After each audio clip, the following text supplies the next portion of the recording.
사람이 입고 있는 옷은 그 옷을 보면 그 사람이 무슨 일을 하는 사람인지 알 수 있습니다. 병원에서 푸른색 옷이나 하얀 가운을 입고 있으면 의사나 간호사이겠죠. 그리고 또 이제 법원에서 판사복을 입고 있으면 판사이거나 검사입니다. 경찰 제복을 입고 있으면 그 사람은 경찰이고, 방화복을 입고 있으면 소방관입니다. 그래서 옷은 그 사람이 하는 일이 무엇인지를 말해줍니다. 또 옷은 그 사람의 신분을 우리에게 알려주기도 합니다. 조선시대 같은 경우는 특별히 더욱더 그랬습니다. 신분에 따라서 입는 옷이 다 달랐지 않습니까? 왕이 입는 옷을 구룡포 혹은 용포라고 이렇게 불렀습니다. 그리고 양반들이 입는 옷, 평민들이 입는 옷, 또 노비들이 입는 옷, 그 옷들이 다 달랐습니다. 그 옷을 통해서 이 사람이 어떤 신분의 사람인지를 그때는 구별해 낼 수 있었습니다. 오늘날도 이제 죄수의 옷을 입고 있으면 이 사람이 죄를 지었구나라는 것을 우리는 알게 되죠. 죄인의 신분이다라는 것을 알게 됩니다.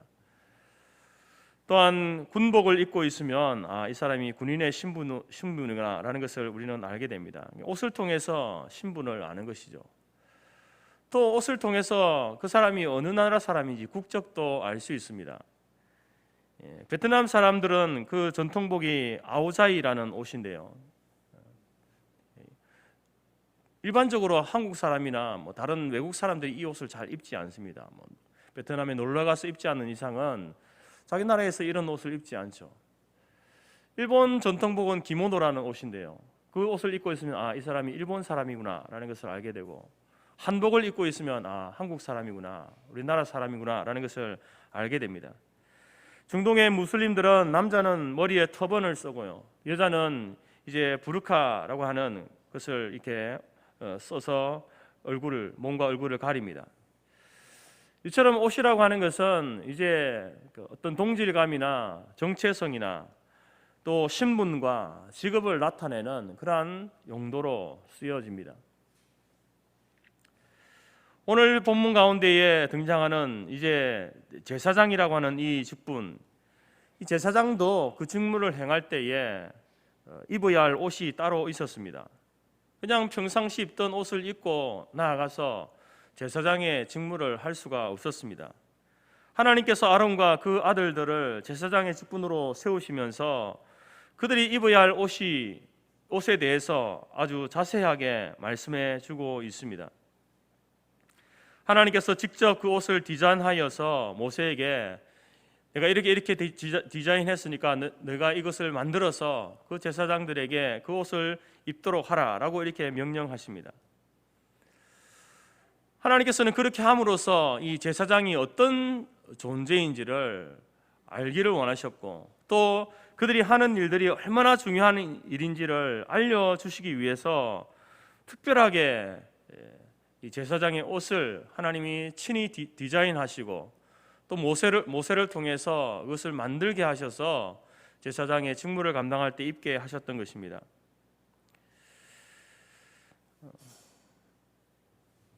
제가 가끔 이제 이 목사 가운을 입지 않습니까? 제가 가지고 있는 것은 검정색과 흰색 가운입니다. 세례식이나 성찬식을 할 때 가운을 입고 이렇게 집례를 하게 됩니다. 하지만 보통 일반적인 주일에는 저희들 양복을 입죠. 그래서 제가 가진 양복을 옷 색깔을 보게 되면 주로 곤색 계열이나 또 쥐색 계열의 그런 양복을 입습니다. 근데 만약에 여러분들 제가 어느 주일날 설교단에 섰는데 그 트롯 가수들이 공연할 때 입는 그 알록달록한 옷 있지 않습니까? 그런 옷을 입고 강단에 섰다라고 생각해 보십시오. 그럼 여러분들이 저를 어떻게 보시겠습니까? 오늘 목사님이 좀 낯설다, 아마 이렇게 보실 겁니다. 설교는 전혀 들어오지 않고 저 옷을 어떻게 만들었을까? 어디서 구했을까? 어디서 났을까? 아마 이런 생각들로 아마 설교에는 전혀 집중이 되지 않을 겁니다. 그런데 오늘 하나님께서는 아론 대제사장의 옷을 만들 때에 아주 화려하고 아름답게 만들라라고 이렇게 명령하고 있습니다. 2절 말씀을 보게 되면 내 형 아론을 위하여 거룩한 옷을 지어 영화롭고 아름답게 할지니 5절 말씀에서는 그들이 쓸 것은 금실과 청색, 자색, 홍색 실과 가늘게 꼰 되실이다. 여러 가지 색색, 형형색색의 그 색깔들의 실을 써서 옷을 만들고 화려하게 아름답게 만들 것을 이렇게 요청하시죠. 아마도 이 대제사장이 이 옷은 그 당시 사람 입고 있었던 그 어느 옷들보다 화려하고 아름다웠을 겁니다. 그래서 아론 대제사장이 이제 그 에봇을 입고 이렇게 사람들 앞에 나서면은 모든 사람들의 시선이 그 대제사장의 그 옷에 시선이 가고 주목을 끌었을 것입니다. 왜 하나님께서는 이 아론의 옷을 이렇게 화려하고 아름답게 만들도록 했을까요? 그것은 다른 이유가 아닙니다. 이 제사장이 하는 일은 바로 이스라엘 자손들을 대표해서 하나님 앞에 나아가는 영광스러운 직분이기 때문에 그 옷을 화려하고 아름답게 만들 것을 요청하신 것입니다. 대제사장의 예복은 평상복이 아닙니다. 아주 특별한 날, 하나님의 거룩한 존전에 나아가는 날, 그날에만 입는 옷입니다. 이 옷은 사람들에게 보이기 위한 옷이 아니라 하나님 앞에 나아갈 때 입어야 했던 옷이었기 때문에 하나님께서는 특별하게 이렇게 만들 것을 요청하신 것입니다. 여러분, 이스라엘 백성들에게 있어서도 아론이 입었던 그 대제사장의 옷, 에봇은 굉장히 특별했습니다. 왜냐하면 그 옷을 입으면 아론이 어디 간다는 겁니까? 성전으로 들어가서 지성소로 들어가는, 그래서 거기에서 이제 하나님과 대면하게 되는데 아론 개인 혼자서 대면하는 것이 아니라 이스라엘 전체를 대표해서 하나님을 대면하는 그러한 시간이기 때문에 이스라엘 백성들에게도 굉장히 중요한 시간이었습니다. 뿐만 아니라 하나님 앞에 나아가서 이제 죄 사함을 받고 또 아론이 그 옷을 입고 하나님의 그 보좌 앞으로 나아가야만 이스라엘 백성들이 하나님의 그 은혜의 관계를 계속해서 유지할 수 있었기 때문에 아론에게도 중요한 시간이었고 이스라엘 백성들에게도 너무나 중요한 시간이었습니다. 오늘 본문 가운데에 그 아론이 입었던 대제사장의 그 예복은 크게 6가지로 이렇게 이야기합니다. 4절 말씀해 보시면 그들이 지을 옷은 이러하니 곧 흉패와 에봇과 겉옷과 반포 속옷과 관과 띠라. 그들이 내 형 아론과 그 아들들을 위하여 거룩한 옷을 지어 아론이 내게 제사장 직분을 행하게 하라. 여러분, PPT를 보시면은 머리에 쓰고 있는 것이 이제 관이고요.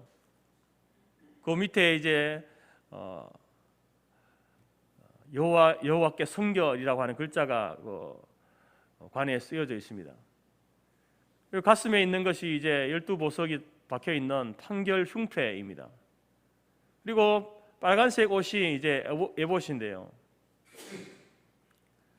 그리고 허리에 띠를 띠고 있고 또 푸른색 옷이 에봇 받침인 겉옷입니다. 그리고 그 밑에 성류와 금방울이 달려 있고 또 제일 안쪽에 반포 속옷, 이렇게 옷이 대제사장의 옷입니다. 이러한 이제 여러 종류의 옷을 하나님께서 지어 입히셨습니다. 우리가 이 옷들 가운데 특별하게 관심을 가지고 봐야 할 것들이 있는데, 첫 번째는 뭐냐면은 이제 이 앞치마 같은 조끼 같은 그런 옷, 그 에봇이죠. 에봇입니다. 두 개의 천을 어깨띠로 메어서 앞뒤로 걸친 것인데, 그 어깨에는 호마노라고 하는 보석이 붙여져 있습니다. 그리고 그 보석에는 6지파씩 이렇게 12지파의 이름이 적혀져 있습니다.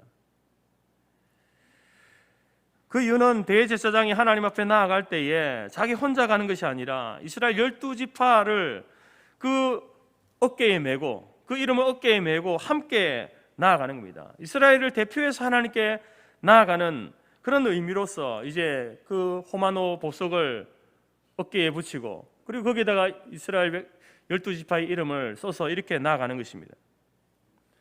그래서 이 대제사장이 하나님 앞에 나아가는 것은요, 특별히 그 어깨에 그 이름을 적었다라고 하는 것은 바로 이 12지파의 운명이 바로 이 대제사장의 어깨에 달려있다라는 그것을 의미하는 것입니다. 구약 시대를 살았던 이스라엘 백성들은 아무도 스스로 자기 발로 지성소로 들어갈 수 없습니다. 들어가는 순간 즉사하기 때문에 들어갈 수가 없습니다. 그런데 지성소 하나님의 은혜의 보좌로 나아갈 수 있는 유일한 길이 있었는데 그것은 바로 아론 대제사장의 어깨에 얹혀서 들어갈 수 있었습니다. 그래서 아론 혼자 들어가지만 사실상 바로 이스라엘 백성이 그때에 아론 대제사장이 지성소에 들어가서 하나님을 대면할 그때에 그들도 이스라엘 백성 전체가 함께 하나님을 대면할 수 있게 되는 그러한 시간이 것입니다. 여러분, 이처럼 우리가 어떻게 천국에 갈 수 있을까요? 여러분의 힘으로, 여러분의 지혜로 천국 갈 수 있겠습니까? 갈 수 없습니다. 우리는 오직 예수 그리스도의 십자가의 은혜로 그 그리스도의 어깨에 얹혀 있어야만 우리가 하나님을 만나 배울 수 있는 겁니다. 천국에 갈 수 있는 것입니다. 예수 그리스도는 마치 구약의 대제사장처럼 저와 여러분들을 어깨에 짊어지시고 하나님의 보좌 앞으로 우리를 데려가시는 분입니다. 이것이 바로 신약의 성도들이 받은 은혜입니다. 그리고 두 번째 옷은 이제 에봇에 달린 네모 반듯한 주머니인 판결 흉패라는 것인데요. 이것은 이중 구조로 되어 있는데 앞에는 12개의 보석이 박혀 있고 그리고 그 뒤에는 작은 주머니가 있습니다. 그림에서는 보이지 않죠. 그 뒤에 있으니까, 안쪽에 있으니까 안 보입니다. 12개의 보석에는 각각 지파의 이름들이 새겨져 있습니다. 예를 들어 유다 지파 같은 경우에는 홍보석에 적혀 있고 이사갈 지파는 황옥에, 스불론은 녹주옥에 이렇게 각각의 보석마다 각각의 지파의 이름들이 적혀져 있습니다. 그리고 그 판결 흉패 뒤에는 이제 주머니가 있는데 그 주머니에는 우림과 둠밈이라는 돌이 들어 있습니다. 정확하게 이게 어떤 재료로 만들어진 것인지는 알 수 없지만 금속으로 만들어졌는지 돌로 만들어졌는지 알 수 없지만 이 우림과 둠밈이라는 게 들어 있는데 학자들에 의하면 이것은 하나님의 뜻을 분별하는 데 사용되었다라고 이렇게 이야기합니다. 그래서 이제 거기에는 흰색, 검은색의 어떤 돌 같은 것이 들어 있었다라고 이렇게 추측을 합니다. 그래서 이스라엘 백성들이 어떤 문제에 관해서 의심이 생길 때에 대제사장 앞에 가서 이제 그 판결 흉패 안에 들어 있는 그 우림과 둠밈이라는 것을 통해서 판결을 받는 겁니다. 무엇이 옳고 그른지, 어디로 가야 하는지, 이쪽인지 저쪽인지, 무엇을 해야 하는지 그러한 것들을 결정할 때, 중요한 일들을 결정할 때에 이제 대제사장이 가서 그런 판결을 받는다라는 것입니다. 그것은 이제 이 백성들이 하나님의 뜻을 묻고 그 모든 결정과 판단과 선택을 한다는 그런 의미입니다. 하나님께서 그렇게 하라는 겁니다. 그래서 제사장은 하나님의 뜻을 묻는 자였고 하나님의 뜻을 분별하는 그것을 백성들에게 알려주는 그런 일들을 하는 사람이 제사장이었다라는 겁니다. 바로 판결 흉패가 그것을 이야기하고 있습니다. 그리고 세 번째는 이제 겉옷에 달려있는, 아래에 달려있는 석류와 금방울인데요. 이 석류가 무엇인지, 무엇을 의미하는지는 잘 모릅니다. 열매 석류 있지 않습니까? 석류. 그 석류를 옷에 달은 거예요.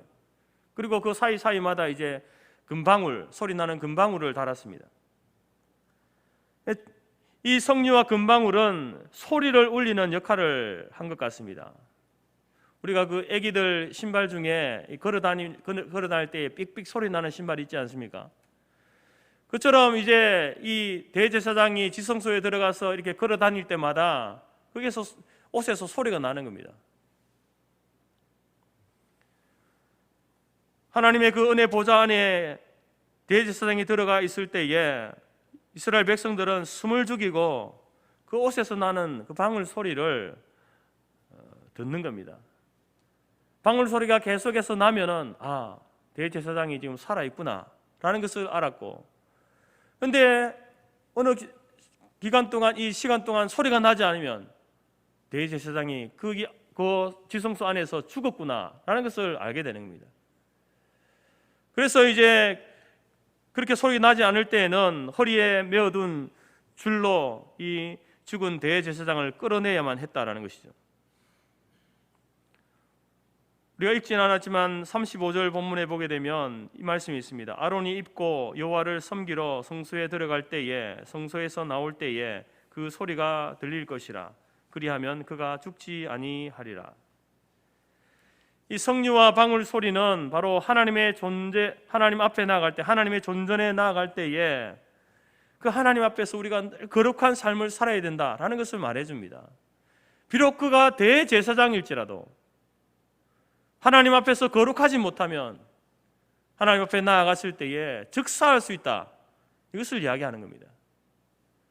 여러분, 우리가 이 출애굽기를 묵상하면서 대제사장도 그 지성소에 들어가기 전에 정결 의식을 하지 않습니까? 자기 죄를 하나님 앞에 고하고 그 죄를 사함받고 이렇게 들어갑니다.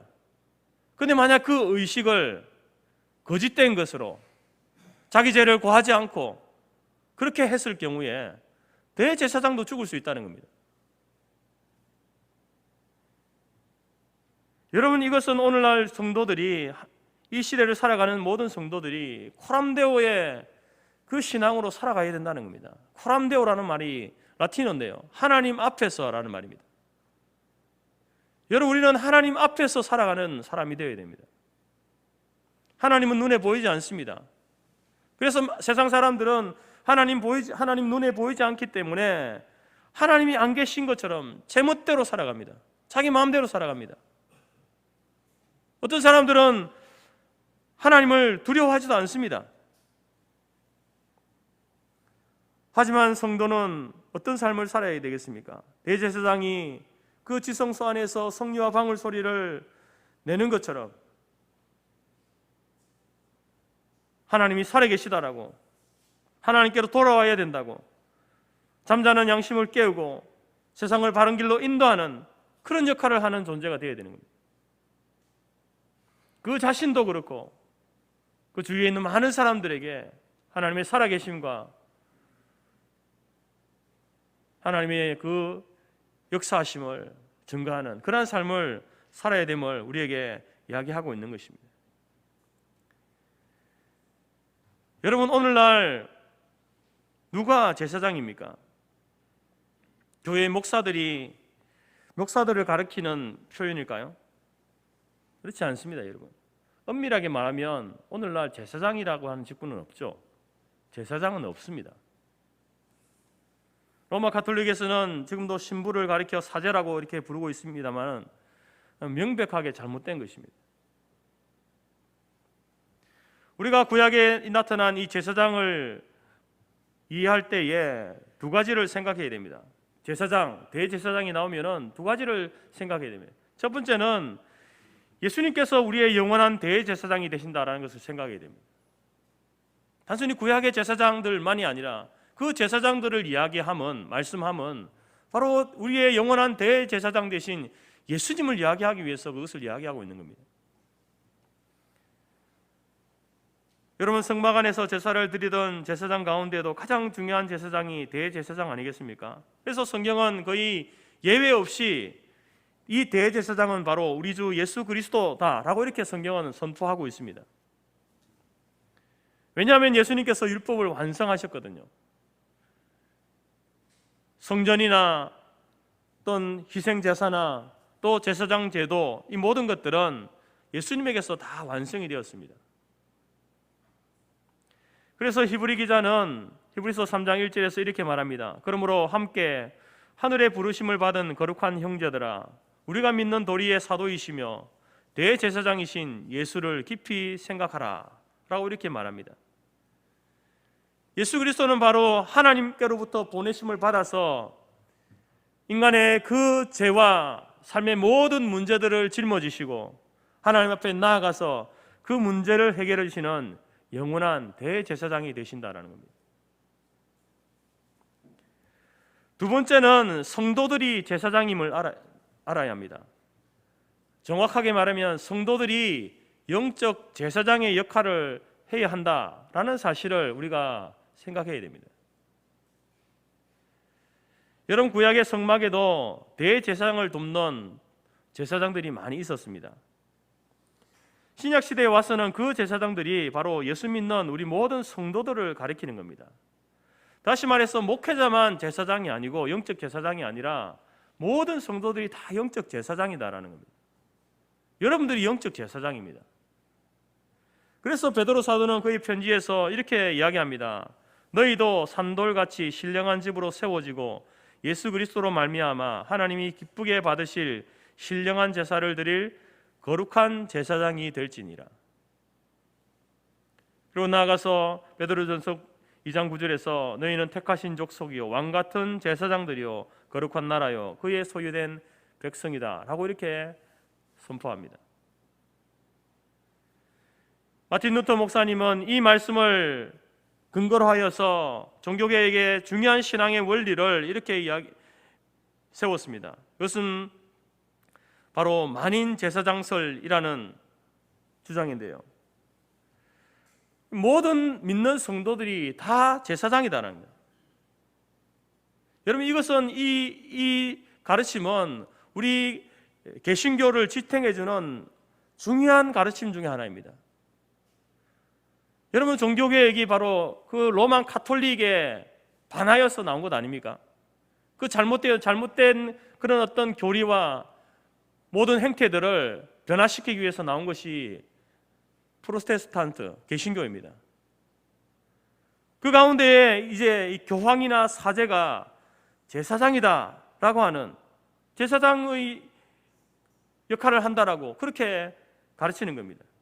거기에 대항해서 아니다. 성경은 분명히 이렇게 이야기한다. 이 베드로전서 이 말씀에서 예수 믿는 모든 성도들이 거룩한 제사장이다, 왕 같은 제사장이다라고 이렇게 말하고 있으니 모든 사람 제사장이다라고 이렇게 가르쳤다는 겁니다. 여러분, 하나님께서는 예수 믿고 구원받은 우리 한 사람 한 사람을 영적 제사장으로 인정해 주십니다. 종교개혁 이전에는 성도들이 성경을 직접 읽을 수 없었습니다. 물론 라틴어를 몰라서 모르기 때문에 읽지도 못했지만 안다고 해도 감히 성경을, 하나님 말씀이 성경을 들고 읽게 하지 않았습니다. 교회가 사제들만 그것을 읽었죠. 또 어떤 사제는 자기도 라틴어를 몰라가지고 그냥 뭐 이상한 소리를만 내는 그런 사람도 있었다고 합니다.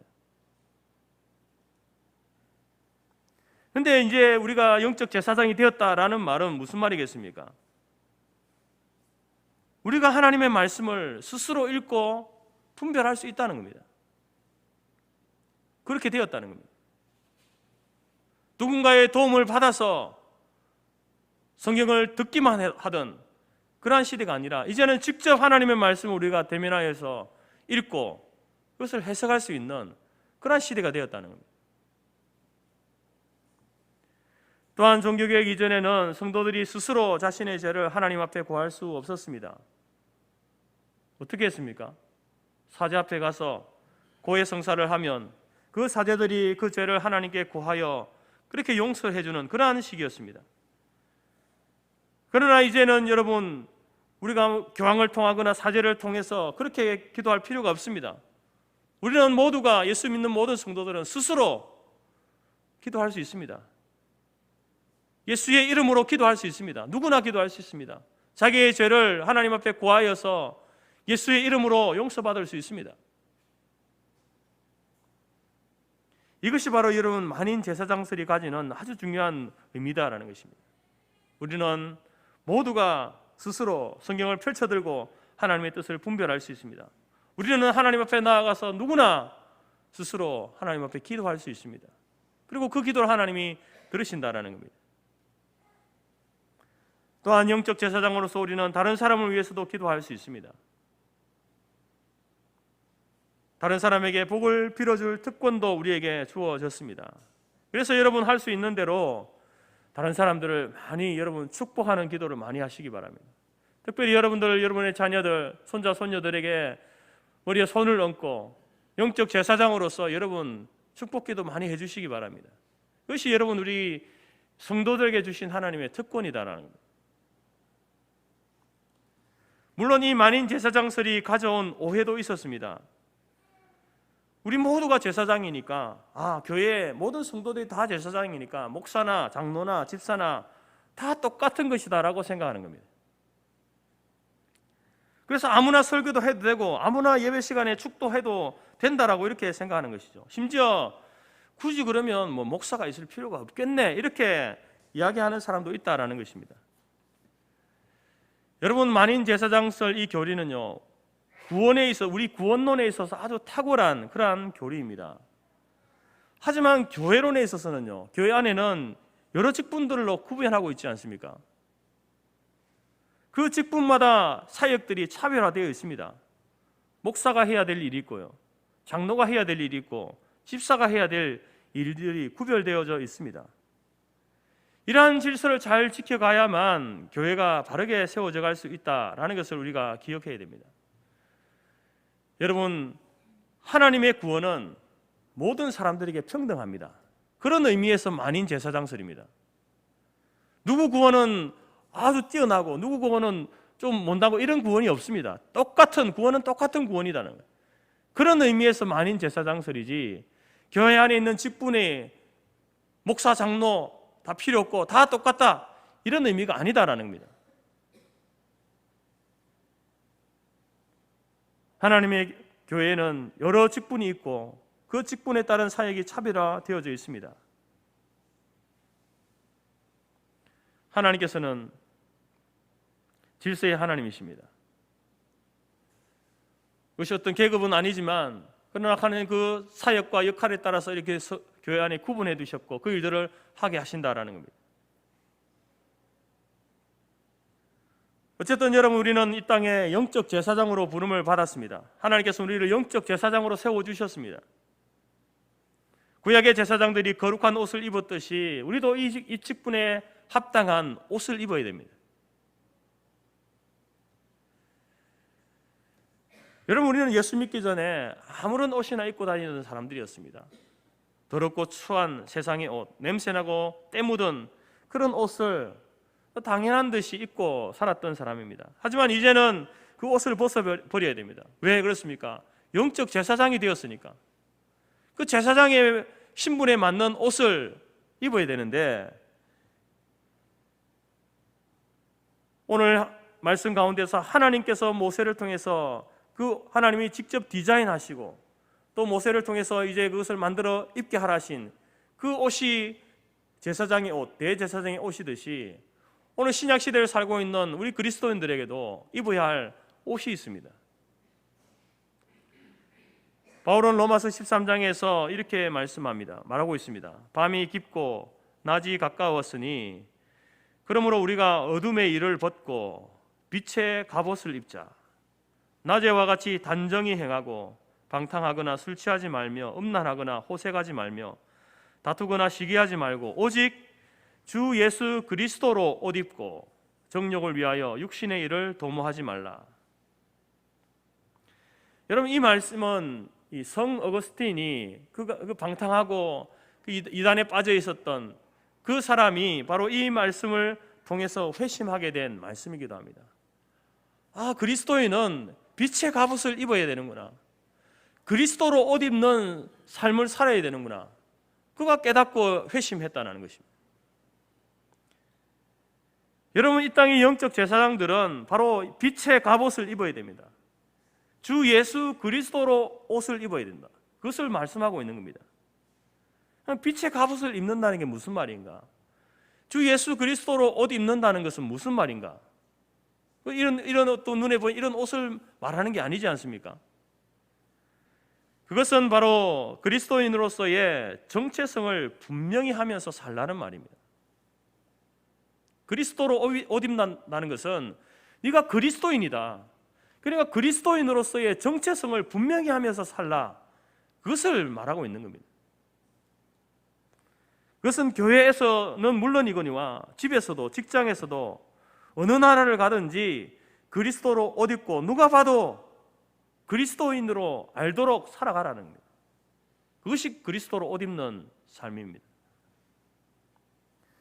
마태복음 22장에 보면 예수님께서 혼인잔치집 비유를 하는데 이제 혼주가 되는 임금이 그 잔치에 참여한 사람들 가운데에 예복을 입고 오지 않은 손님을 보게 되는데 그 손님을 내쫓는 장면이 나옵니다.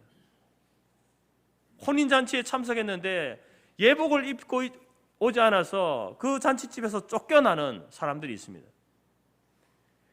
요한계시록 7장 13절 이하에 보게 되면 사도 요한이 이제 천국을 환상 가운데서 보면서 천국 사람들이 흰 옷을 입고 있는 게 너무 신기해서 자기를 인도하는 그 장로에게 묻습니다. 물어보니까 그 장로가 대답하기를 천국은 어린 양 피에 그 옷을 씻어 희게 한 사람만 올 수 있다 이렇게 이야기합니다. 그 옷을 어린 양의 피로 씻어서 희게 되어진 그 옷을 입고 온 사람만 천국에 올 수 있다 이렇게 이야기합니다. 여러분 이 말씀이 무슨 말입니까? 바로 성도들이 빛의 갑옷을 입고 그리스도로 옷 입지 않으면 천국 잔치에 못 간다는 겁니다. 천국에 못 간다는 겁니다. 예수 그리스도의 그 피로 씻어서 희게 되어진 옷을 그 그리스도로 옷 입은 사람만 천국 갈 수 있다. 이것을 말하고 있는 겁니다. 여러분 성도들은 이 땅을 살아갈 때에 빛의 갑옷을 입고 살아가야 합니다. 그리고 성도는 천국 갈 때에도 그 옷을 입고 간다는 겁니다. 그래서 이 옷은 우리의 영원한 소속, 우리의 영원한 신분을 나타내어 준다라는 겁니다. 내가 그리스도인이다 라고 하는 이 옷, 이것은 우리의 영원한 신분입니다. 변할 수 없는 겁니다. 이 땅에서도 마찬가지고 천국에서도 마찬가지라는 겁니다. 만약에 내가 그리스도인이라는 것이 그 옷을 입고 살아가는 것이 세상을 살아가는데 너무 불편해, 내가 사람들에게 그리스도인이라는 것을 이야기하면 내게 손해가 올 것 같고 어려움이 올 것 같아. 그러니까 이번에는 잠시 이 옷을 벗어두자. 그렇게 해서는 안 된다는 겁니다. 비록 그것이 우리를 힘들게 할 수도 있고 우리에게 손해가 될 수 있는 그런 옷이지만 그러나 그것을 벗어버려서는 안 되는 겁니다. 언제나 어떤 상황에서든지 어디에서든지 여러분 우리는 이제 예수 그리스도로 구원받은 사람들은 그리스도인들은 바로 그리스도로 옷 입는 자기의 신분, 자기의 정체성을 확실하게 드러내는 그러한 삶을 살아갈 때에 그 사람은 그리스도로 옷 입고 살아가는 사람이다 이렇게 말할 수 있는 것입니다. 바울이 로마서를 쓸 때에 그때 당시 로마에 있던 그리스도인들은 자신이 그리스도인이다, 내가 예수를 믿는 사람입니다 라고 드러내면요 죽임을 당할 수 있었습니다. 잡혀가 옥에 갇히고 감옥에 갇히고 죽임을 당할 수 있는 그런 상황이었습니다. 그런데 바울은 로마서 편지를 쓰면서 그런 상황임에도 불구하고 그 성도들을 향해서 뭐라고 이야기합니까? 그리스도로 옷 입어라 이렇게 이야기합니다. 당신이 그리스도인이라는 사실을 숨기지 말아라, 드러내면서 살아라 이렇게 이야기합니다. 그 말이 여러분 거리를 다니면서 나 예수 믿는 사람입니다, 나 잡으러 오세요 이런 말이 아닙니다. 여러분 자신의 삶을 통해서 예수님 보여주셨던 그 사랑과 겸손과 섬김의 삶을 그 삶의 구석구석에서 그렇게 행하면서 살아가라는 겁니다. 그렇게 살다가 이제 로마 군인들에 의해서 만약에 그것이 들키고 발각되어져서 잡혀가서 감옥에 갇히고 죽는 한이 있어도 자기의 신분을 속이지 말라는 겁니다. 성도 여러분, 어떤 경우에라도 그리스도인이라고 하는 이 고유한 이 신분, 이 정체성을 잃지 마시기 바랍니다. 숨기지 마십시오. 당당하게 드러내시기 바랍니다. 그것이 바로 빛의 갑옷을 입는 삶이고 그리스도로 옷 입는 삶이다라는 사실을 꼭 기억하시기 바랍니다. 그리고 두 번째로 그리스도로 옷 입는다는 말은요, 그리스도인의 품위를 지키며 산다는 말입니다. 여러분, 요즘은 그리스도인 교회 다닙니다, 목사입니다 이렇게 말하면요, 사람들이 호의적이지 않습니다. 노골적으로 무시하는 사람도 있습니다. 왜 이렇게 되었습니까? 물론 여러분, 기독교에 대해서 오해해서 그런 생각을 하시는 분도 있고요, 또 그냥 이유 없이 미워하는 그런 분들도 있습니다.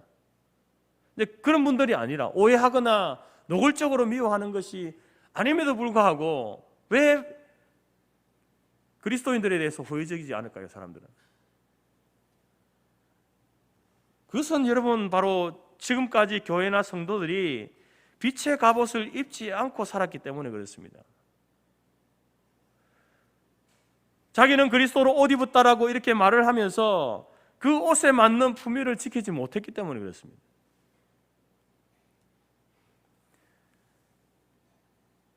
아까 읽어드렸던 로마서 13장에서 그리스도로 옷 입는 삶을 이렇게 이야기합니다. 방탕하거나 술 취하지 말며 음란하거나 호색하지 말며 다투거나 시기하지 말라.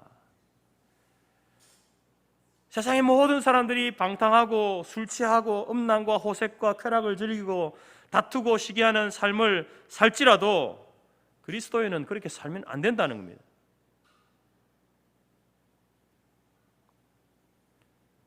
우리의 삶을 통해서 주님을 욕되게 하면 안 된다는 겁니다. 저 사람이 예수 믿는 사람인데 저 사람은 참 삶에 격조가 있어, 이런 말을 들어야 된다는 겁니다. 그래서 여러분, 하나님께서 우리에게, 성도에게 요구하시는 도덕성은 세상의 기준보다 높습니다. 여러분, 하나님께서 우리에게 주신 이 10계명의 말씀이요, 쉬운 말씀이 아닙니다. 굉장히 높은 도덕성을 요구하는 말씀입니다. 단순히 문자적으로 10계명이 아니지 않습니까? 예수님께서 그 10계명을 해석하시면서 문자적으로만 해석한 게 아니지 않습니까? 행위로 가늠하는 사람만 가늠하는 것이 아니라 생각으로 가늠하는 것도 가늠이라고, 가늠죄라고 이렇게 말씀하십니다. 그렇기 때문에 10계명은요, 굉장히 높은 도덕성을 요구하는 거예요. 그래서 우리가 하나님 앞에 나올 때마다 회개할 수밖에 없는 거예요. 우리가 실제로 도둑질 하지도 않았고 살인도 하지 않았고 실제로 간음죄를 짓지도 않았지만 우리는 생각으로 살인을 할 수 있고 생각으로 도둑질을 할 수 있고 생각으로 간음할 수 있는 거예요. 그래서 우리는 하나님 앞에 나올 때마다 늘 회개하는 그런 모습이 있는 겁니다.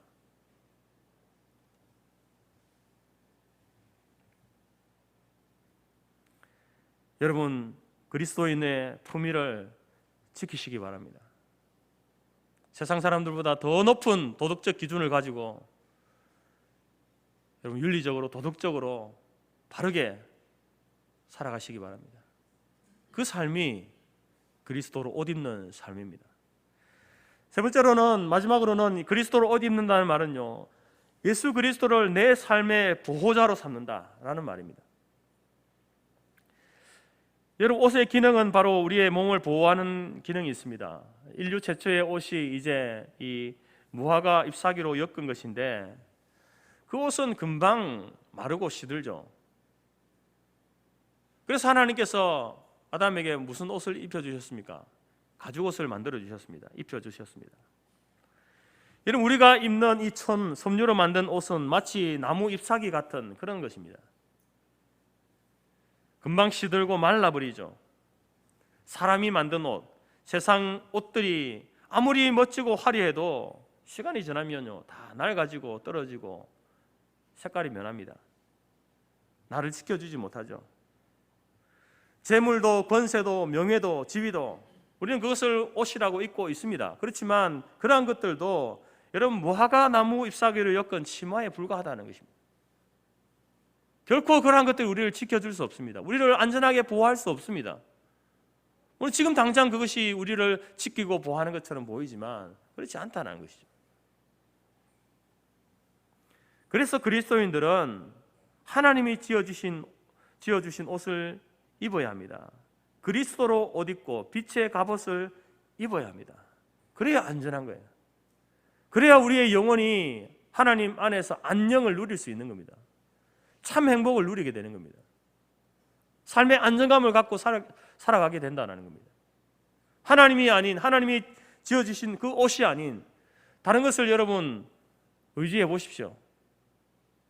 인생이 날마다 불안합니다. 위태위태한 겁니다. 두려운 겁니다.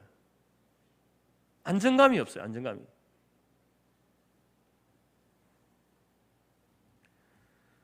사랑하는 성도 여러분, 예수 그리스도로 옷 입는다는 말은 예수 그리스도께서 내 삶의 참된 보호자가 된다, 보호자이심을 믿고 의지하는 삶을 이야기하는 겁니다. 오늘 저와 여러분들은 하나님께서 우리를 영적 제사장으로, 이 시대의 영적 제사장으로 우리를 부르셨고 세워주셨습니다.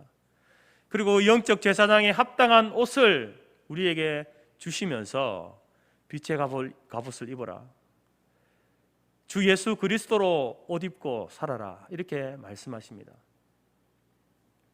여러분, 그리스도인으로서의 정체성을 지키십시오. 언제나 어디서나 무엇을 하든지 어떤 상황 속에서도 여러분의 정체성을 잃지 마시기 바랍니다. 또한 그리스도인으로서의 그 품격을 지키면서 사십시오. 그리고 예수 그리스도만이 나의 참된 보호자가 되신다, 그러한 확신과 믿음 가운데 살아가는 것이 빛의 갑옷을 입고 사는 것이고 그리스도로 옷 입고 살아가는 영적 제사장의 삶인 것을 꼭 기억하시기 바랍니다. 우리가 그 옷을 입고 살아갈 때에 여러분, 이제 언젠가 주님이 마지막 다시 오실 그때에 오셔서 혼인잔치를 벌이실 때에 우리가 그 집에서, 그 혼인잔치 집에서 쫓겨나는 것이 아니라 우리 모두가 함께 그 혼인잔치에 그 그리스도로 옷 입고 빛의 갑옷을 입고 그 혼인잔치 예복을 입고 우리도 함께 그 잔치에 참여하게 되고 함께 기쁨을 누리게 되는 놀라운 은혜가 우리 가운데 있게 될 줄 믿습니다. 이 시대를 살아가는 모든 우리 성도교회 성도들이 자신이 영적 제사장임을 잊지 마시고 하나님께서 우리에게 지어주신 그 거룩한 옷, 빛의 갑옷, 그리스도로 옷 입는 그 삶을 이 한 주간도 성공적으로 살아가는 우리 모두가 될 수 있기를 주님의 이름으로 권면드립니다. 기도하겠습니다. 하나님 감사합니다.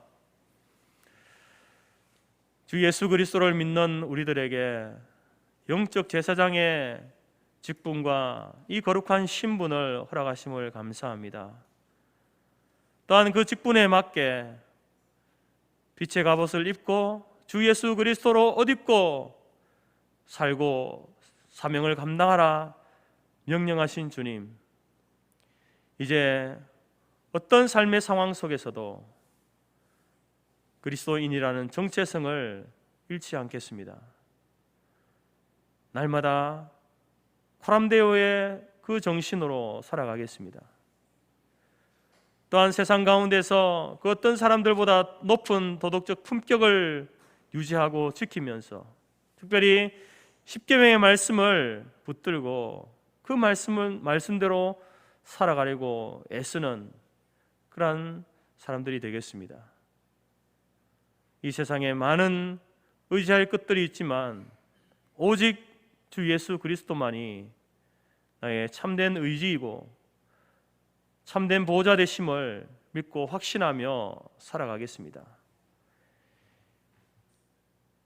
이렇게 빛의 갑옷과 그리스도로 옷 입고 살아갈 때에 하나님께서 이 땅에서 우리의 삶을 통해서 영광 받으실 뿐만 아니라 우리 모두가 마지막 그 혼인잔치에 함께 초대되어지고 참여하게 되어지는 놀라운 은혜를 누릴 수 있도록 우리를 도우시고 인도하여 주옵소서.